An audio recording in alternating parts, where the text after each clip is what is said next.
Welcome to the Heartbreak Chronicles, where every story is a raw reflection of life. Hit that subscribe button to stay tuned, give us a like to show your support, and share this episode with your friends. Don't forget to leave a comment and let us know what you think. Now, let's dive into today's story. The sunny afternoon in the town was filled with the scent of early summer in the air as the trees shimmered. It's a quiet day, but for the Harper family, the gears of fate are turning and about to change their lives. Harper's daughter Lily has just started her first grade this year, and the lively and cute little girl is the joy of the whole family.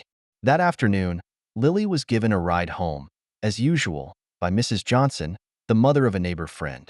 Harper stood on the porch, expecting her daughter's cheerful form to come into view. Surprisingly, however, Mrs. Johnson's car was not parked in front of their house as usual. Harper frowned as she saw Mrs. Johnson's car parked across the street. Before he could react, Lily was already excitedly pushing open the car door and running in the direction of home. "Lily, wait!" Harper yelled, but it was too late. The little girl completely forgot the usual parents-taught traffic safety knowledge. She rushed to the road in high spirits, did not pay attention to the oncoming car.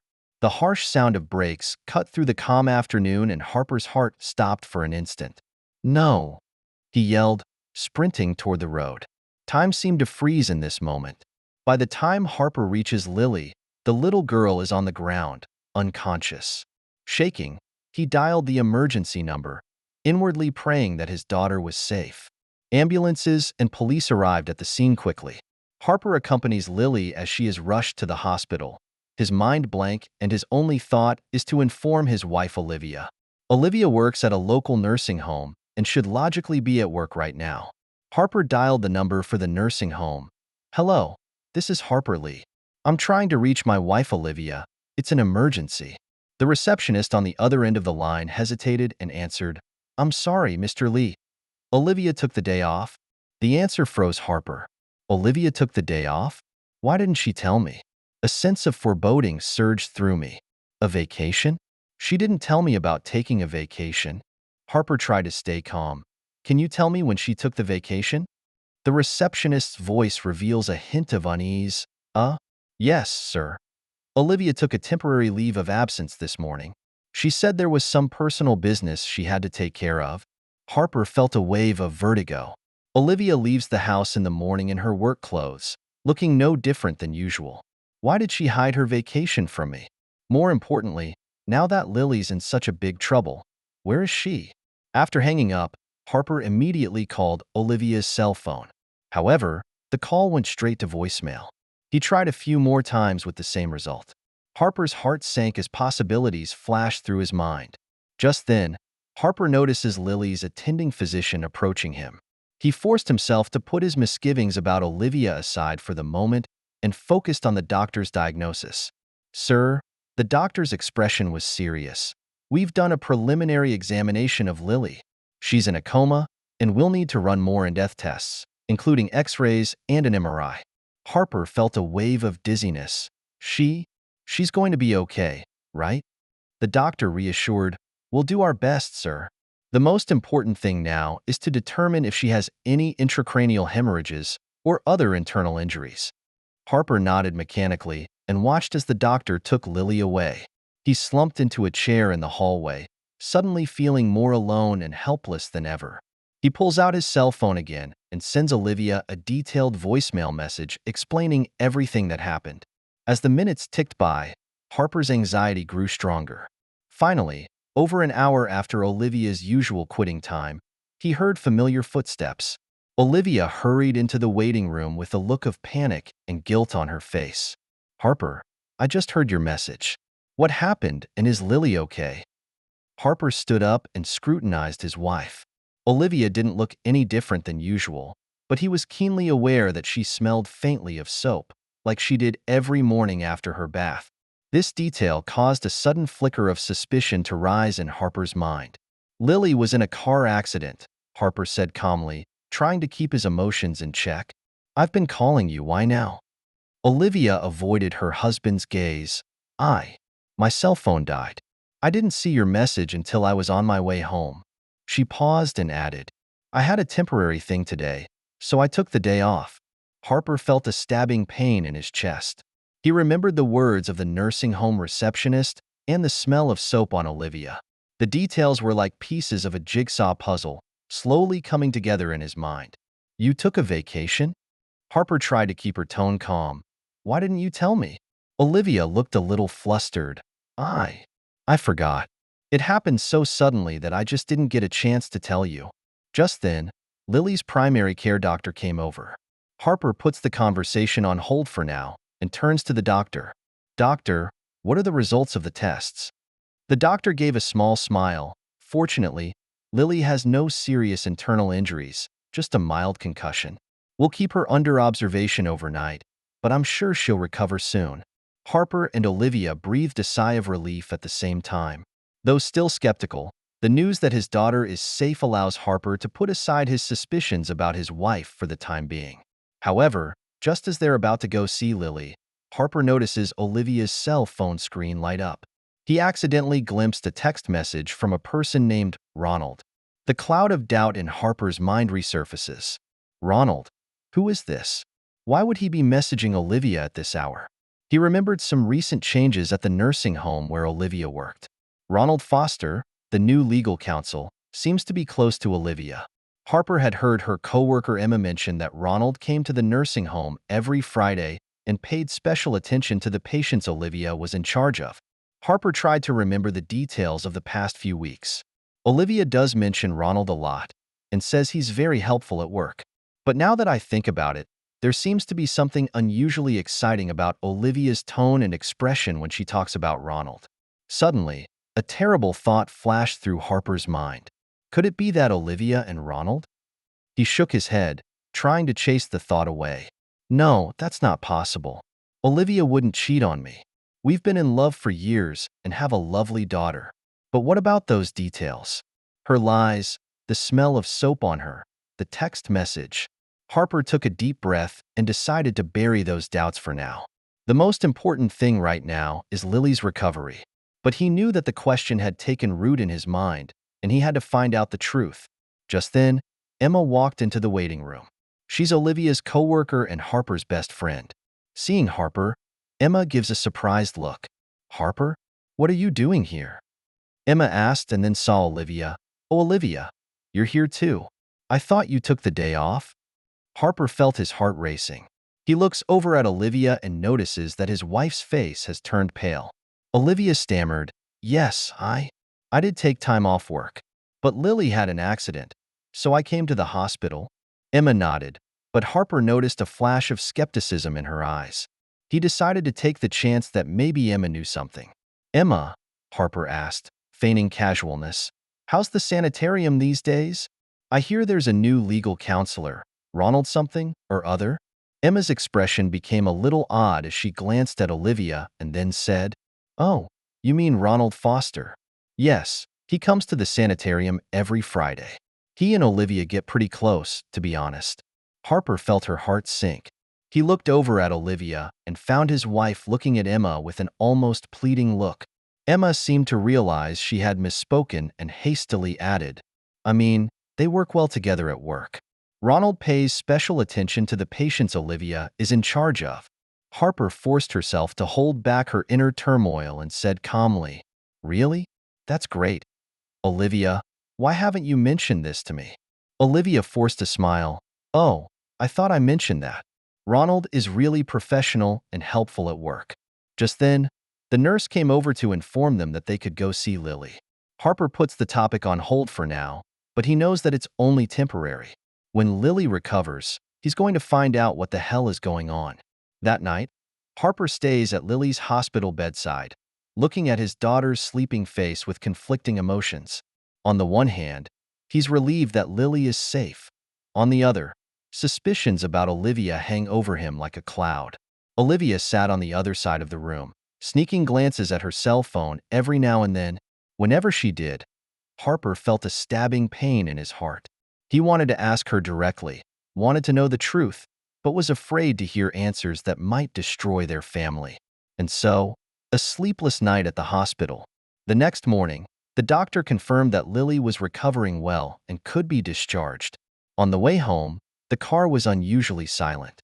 Harper drove intently, his mind replaying everything that had happened in the last 24 hours.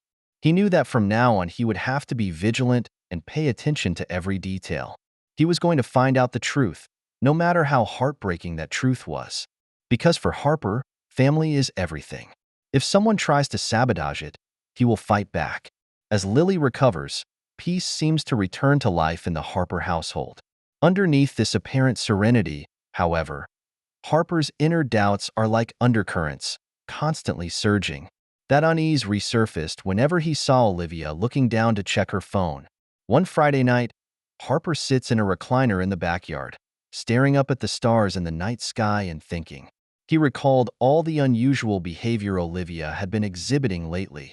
The frequent overtime, the mysterious phone calls, and those lustful expressions. None of this gave him any peace of mind. Just then, Harper's cell phone vibrated. It was a message from his old friend Bob, asking if he was free to talk. Harper hesitated and replied, "Now is convenient." A few minutes later, Bob's call came in. "Hey Harper, how's it going?" Bob's voice dripped with concern. Harper took a deep breath and decided to confess what was bothering him. "Honestly, not so good, Bob. I need your help." "What's up?" "You know, man, I'm always here," Bob said. Harper told Bob everything that had happened recently, including his suspicions about Olivia and the lawyer named Ronald Foster. Bob was silent for a moment as he listened, then said, "Harper, this is indeed a tricky situation, but if you really suspect something is wrong, we can help you investigate it." Harper was a little confused. Bob explained, "Remember 2 years ago when we helped Glenn investigate his ex-wife? We put together a small team then, including a couple cop friends and fellow firefighters. We can regroup again if you need us to." Harper felt a glimmer of hope, but at the same time some hesitation. Won't this be too much? After all, this is my wife we're talking about. "Harper, listen." Bob's voice became serious. "If Olivia is innocent, the investigation will prove it, and you can let go of any doubts in your mind. But if something is really wrong, don't you want to know the truth?" Harper was silent for a few moments before finally making up his mind. "You're right, Bob. I need to know the truth, no matter how it turns out." "Okay, that's settled then," Bob said. "I'll contact the rest of the team. Tomorrow night, we'll meet at the fire station to discuss the detailed plans." After hanging up, Harper felt both nervous and relieved. He knew that from now on, nothing would be the same. The next night, Harper arrives at the fire station as promised. When he walked into the conference room, he saw that 6 police officers, 5 firefighters, and 2 sergeants were already waiting. Harper can't help but feel a little shocked at the sight of this lineup. Bob tapped Harper on the shoulder and gestured for him to sit down. "Okay, guys," Bob spoke up, "we've all learned about Harper. Now, we need to come up with a well-thought-out plan to investigate the relationship between Olivia and Ronald Foster." For the next 2 hours, they discussed all aspects of the investigation in detail. Officer Tom made the first suggestion. "Harper, we need Olivia's vehicle information, her daily hours, and a record of your family's legal documents. This information will help us better track her whereabouts." Harper nodded and quickly provided the requested information. Firefighter Mike added, "We also need to get the basics on Ronald Foster. Where did he work? Any daily habits?" Harper struggled to remember a single word Olivia had ever mentioned about Ronald. The information was limited, but it was enough for the investigative team to get started. Officer Sarah asked a key question. "Harper, are you sure Ronald Foster is still your family's legal counsel? If so, this could be an ethics issue."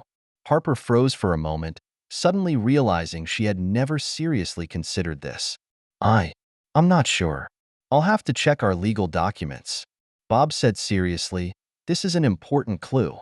If Ronald is still your family attorney but is having an inappropriate relationship with Olivia, it's not just a moral issue, it could involve a conflict on a legal level." By the end of the meeting, everyone had a clear mandate.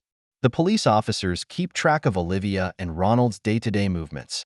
The firefighters use their network of contacts to gather information, and the sergeants coordinate the entire operation and make sure everything is done legally. Over the next few weeks, Harper struggled to maintain a semblance of calm while keeping a close eye on the progress of the investigation. He begins to notice details that he had previously overlooked. That Olivia often leaves early on Fridays, claiming to be visiting a special patient, that her cell phone is always set to silent, and, more importantly, that she always seems to be consciously avoiding Harper's gaze. One evening, Harper was trimming the flowers in her backyard when her neighbor John came by. "Hey, Harper," John greeted. "How's it going? By the way, was that doctor visiting Lily last Friday night? I saw a guy in a white coat come into your house." Harper felt her heart suddenly race. "Doctor? When did this happen?" John recalls, "Oh, it was about 9 p.m. I saw a man pull up, take off his white coat and put it in his car, then go into your house. At the time I was thinking, I hope Lily is okay." Harper forced herself to stay calm and thank John for his concern. But inside, waves of horror were raised. He was working the night shift that night, and Olivia said she had to work late. It now seems likely that the doctor was Ronald Foster. The next day, Harper immediately shared this information with the investigative team. Bob frowned as he listened. "That doesn't bode well, Harper. Looks like we need to step up our investigation." As the investigation progresses, more disturbing evidence surfaces. Emma told Harper in a private conversation that there had been quite a bit of gossip in the nursing home lately. "People are talking about Olivia and Ronald." Emma whispers, "They've been interacting a little too closely at work. And, oddly enough, Ronald only comes to the sanitarium now when Olivia is on duty." Harper felt a stabbing pain in his chest. He begins to recall Olivia's recent antics. She's often distracted, sometimes abruptly canceling scheduled family events, and sharing less and less of what's going on at work with him. The investigation was in its third week when Bob brought in an important discovery. "Harper," Bob's voice dripped with gravity, "we found out that Olivia meets Ronald every Friday afternoon at a cafe. They usually stay for a couple hours." Harper felt the sky spinning. Even though he had been mentally preparing himself for the worst, the truth still hit him like a hammer, hard. "Is there more?" Harper asked with difficulty. Bob hesitated, then said, "Yes. After our men followed them out of the cafe, they went to a hotel." Harper closed her eyes and took a deep breath. He felt like his world was falling apart, but he knew that now was not the time to break down. He had to stay calm and be ready for the next move. "Bob," Harper opened his eyes, his voice unusually calm, "we need hard evidence. Not just for me, but for Lily. And if the truth is what we think it is, I need all the leverage I can get to protect Lily." Bob nodded. "I understand. We will continue to gather evidence. But Harper, you need to be prepared. What we may find out next may break your heart even more." Harper laughed bitterly. "My heart is broken, Bob. Right now my only concern is protecting my daughter and finding out the whole truth about what happened." As the investigation continues, Harper realizes that he is about to face not just a marital crisis, but possibly a life-changing turn of events that will affect his and his daughter's future. He knows that the next few days are going to be an uphill battle, but for the sake of the truth, and for the sake of Lily, he has to be strong in the face of everything. As the investigation progresses, Harper feels like she's in the middle of a nightmare, with each day bringing new and more heartbreaking discoveries. However, he knew he had to be strong, for the truth and to protect Lily. One rainy Wednesday morning, Bob showed up on Harper's doorstep with a stony face. Harper knew that the big moment had arrived. "Come on in," Harper said. "Lily just went to school and Olivia has the day off. We can talk."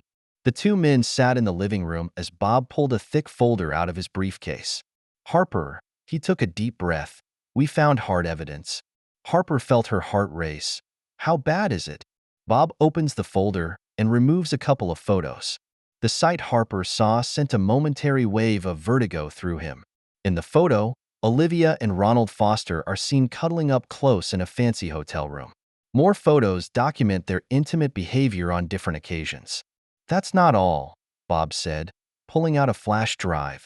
"We obtained some recordings of their conversations. Harper, you've got to be prepared." Harper nodded as Bob inserted the flash drive and played the recording. Olivia and Ronald's voices came out of the speakers. "Olivia, Ronald, are we doing the right thing? I mean, Harper, he dash. Ronald, don't think about it, honey. We were made for each other. When you and Harper get divorced, we'll be together fair and square. Olivia. But what about Lily? Ronald, don't worry. I have a plan. We can use my expertise to prove that Harper is an unfit father. That way you'll get full custody of Lily. Harper felt his blood curdle. Not only had they betrayed him, they were planning to take his daughter. And worse, Bob said heavily, we found this. He handed Harper a photograph. The moment Harper saw the photo, it felt like all the strength had been drained from his body. In the photo, Lily stands in the bedroom doorway and witnesses Olivia and Ronald's intimate behavior.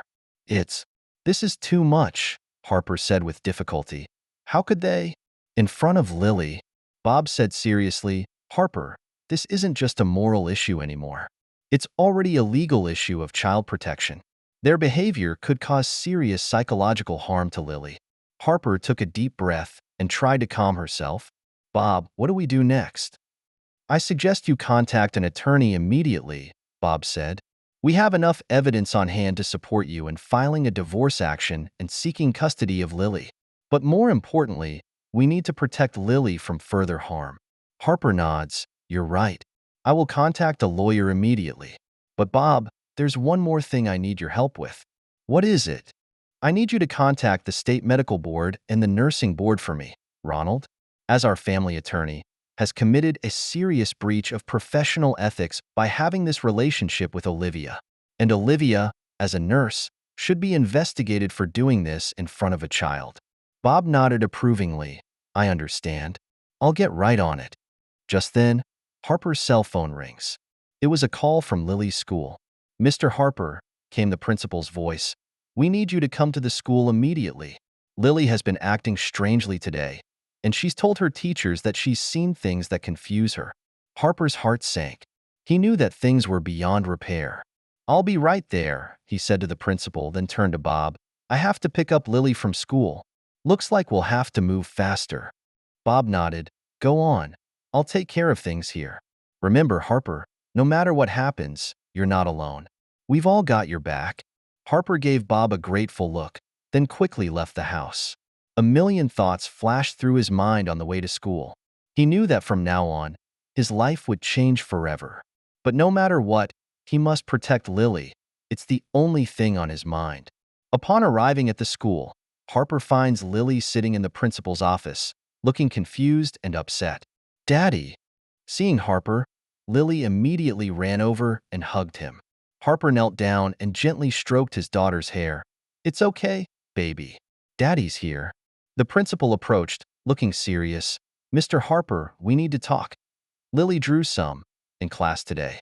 Disturbing drawings. Harper saw the drawing paper in the principal's hand, with a crooked drawing of two adults in bed and a little girl standing next to them. He felt like his heart was in his mouth. I understand, Harper said, trying to remain calm. I'll take care of this. Thank you very much for your concern. After leaving school, Harper decides he can't let Lily go back to the home of lies and betrayal.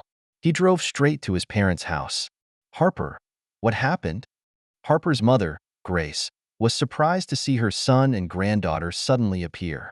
Harper briefly explained the situation, trying to avoid mentioning too many details in front of Lily. Grace listened and immediately understood the gravity of the situation.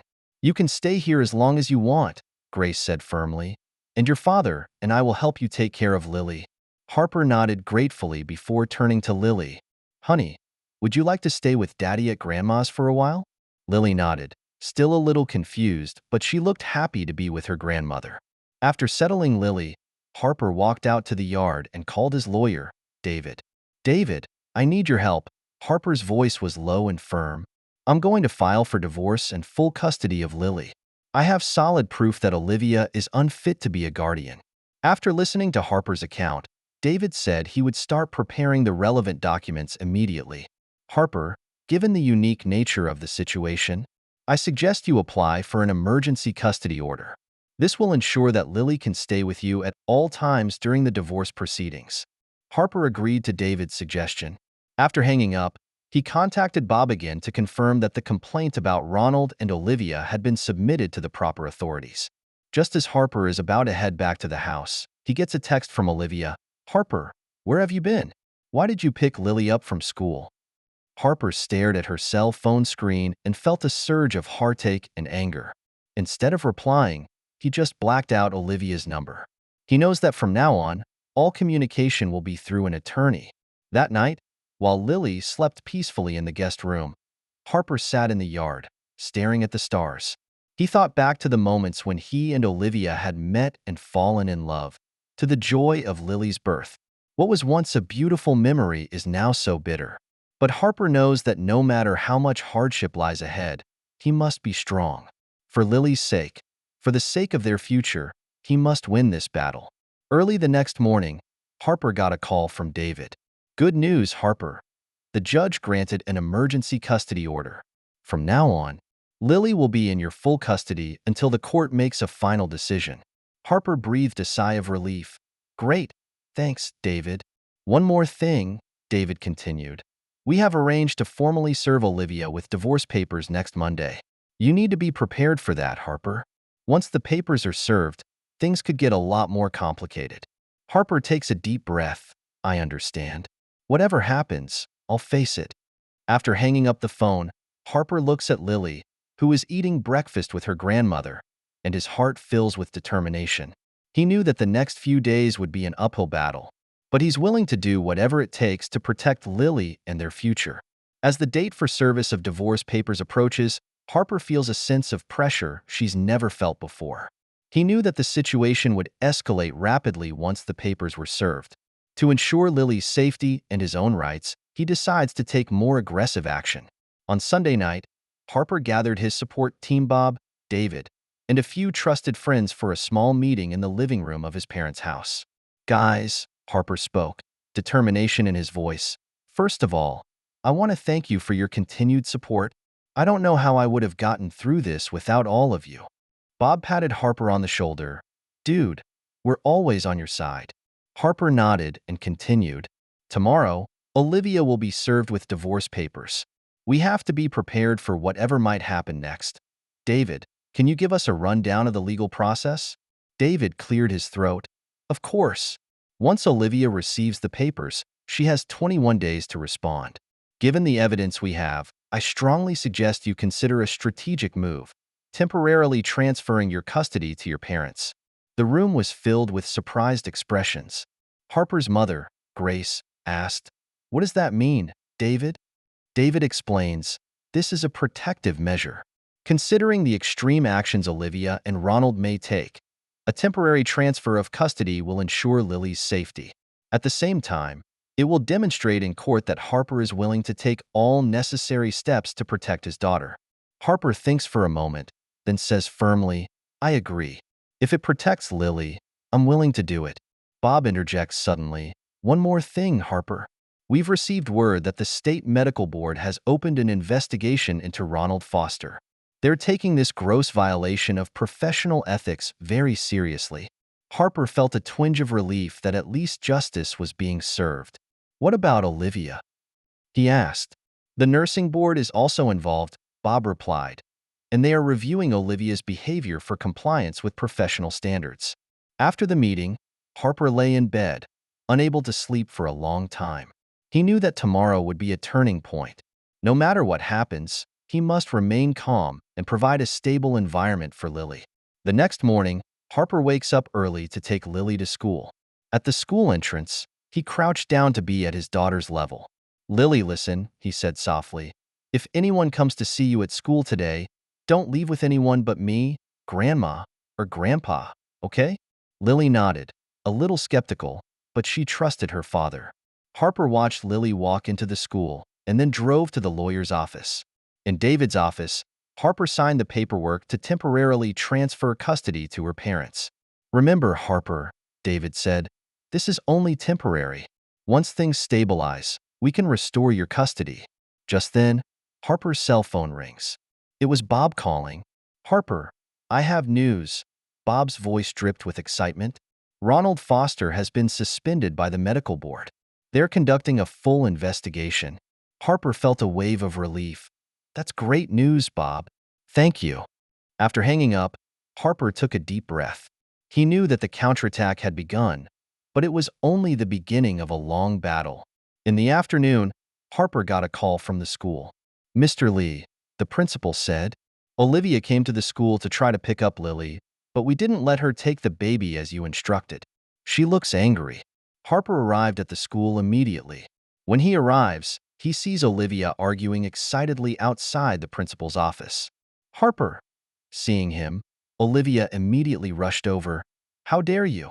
You have no right to stop me from seeing my daughter." Harper stays calm. "Olivia, all communication should be done through our lawyers. Now please leave and stop interrupting Lily's normal school life." A flash of anger and panic flashed in Olivia's eyes. "Do you think you can win? Ronald will help me and we'll get custody of Lily."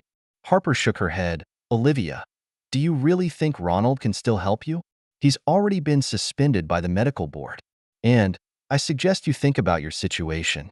The nursing board is investigating your behavior." Olivia turned instantly pale. She opened her mouth as if to say something, but in the end, nothing came out and she turned to leave the school. That night, Harper gets an unexpected phone call. It's Olivia's sister, Sarah. "Harper," Sarah's voice was apologetic. I don't know what to say. I just saw the copy of the divorce papers you sent to our family. We're all in shock. I apologize on behalf of our family. We will not support Olivia's behavior." Harper felt a twinge of comfort. "Thank you, Sarah. That means a lot to me." Sarah continued, "Harper, we all think you are a good man and a good father. If we need to testify, we'll be on your side. Lily deserves to be with you." Hanging up the phone, Harper felt a glimmer of hope. There was still a long road ahead, but at least he wasn't fighting alone.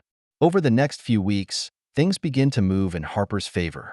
Ronald Foster had his license permanently suspended for serious ethics violations. Olivia also faces stiff penalties from the nursing board and will likely have her nursing license revoked. Meanwhile, Harper notices that Olivia is starting to show some unusual symptoms. She often felt nauseous and her mood became very unstable. Until one day, Harper stumbles upon Olivia yelling at Ronald on the phone. "You said you'd take responsibility. Now I'm pregnant and you're trying to clear the air?" This news was like a bomb that completely changed the situation. Olivia falls into despair, while Ronald chooses to run away. He left town quietly one late night and never returned. At the divorce hearing, the judge carefully reviewed all of the evidence, including Harper's initiative to temporarily transfer custody to his parents. Ultimately, the judge ruled in Harper's favor. In light of all the evidence presented, the judge declared, "This court finds that full custody of Lily be awarded to Harper Lee. Olivia Lee may have supervised visitation with the child." The moment he walked out of the courtroom, Harper felt an unspeakable sense of relief. This nightmare is finally over. However, life is always full of surprises. Sophia Jones, who has been supportive of Harper throughout the whole affair, unknowingly steps into Harper's heart. The storm that the two have weathered together has deepened their bond with each passing day. On a Saturday afternoon, Harper takes Lily to the park for a picnic.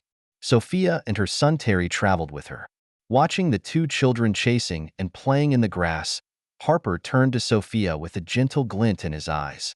"Sophia," Harper said softly, "thank you for being there for me all this time. You gave me the courage to believe in love again." Sophia smiles and holds Harper's hand. "Harper, we've been through so much together. I'm sure our future will be even better." Just then, Lily and Terry came running over. Lily excitedly asked, "Daddy, can we hang out with Aunt Sophia and Terry more often?" Harper glances at Sophia, then crouches down and says gently, "Sure thing, baby. In fact, I have an important question for Aunt Sophia." As the children stare in amazement, Harper pulls a small box out of his pocket and gets down on one knee. "Sophia Jones, will you marry me? Become Lily's stepmother so we can start a new, loving family?" Tears welled up in Sophia's eyes. "I do." Lily and Terry cheered as Harper stood up and hugged Sophia tightly. The shadows of the four men blended together in the sunlight, outlining a new family. The wedding went as planned, simple and cozy. Harper's parents, Bob, and many of his friends who had supported him through the storm came to the wedding. To Harper's surprise, Olivia's family came along and sincerely wished the couple well. After the wedding, Harper held Lily's hand and stood at the church door with Sophia and Terry. The sun poured down on them, and Harper felt a sense of inner peace and happiness. He knows that there may still be challenges in life, but as long as they work hand in hand, there will be no difficulty that cannot be overcome. This reorganized family will be a warm haven for Lily and Terry to grow up in. Harper looked at Lily's bright smile, and his heart filled with gratitude. Instead of destroying him, the storm allowed him to gain a more precious love and family. He is confident that the future will be brighter. As time goes on, Harper and Sophia's bond grows stronger. Lily and Terry are also as close as brother and sister. Although Olivia still occasionally visits Lily on a supervised basis, as arranged by the court, the reorganized family has found its own happy rhythm. Harper often laments that life is like a journey, full of ups and downs. But it was these experiences that taught him to cherish those around him and made him more determined to protect his family. Whenever night falls, Harper wraps his arms around Sophia and looks at the sleeping Lily and Terry. He is glad he made the choice he did. Because it was those tough decisions, those indomitable persistence, that led to the happy life we have today. Harper knows that this story is far from over, but he looks forward to writing a new chapter in his life with Sophia, Lily, and Terry, facing every challenge ahead together and creating more wonderful memories. Thank you for taking the time to listen to today's story. If you enjoyed it, please like and subscribe if you haven't already. If you have a story to share about your own or someone else's experience, please feel free to contact me. Take care.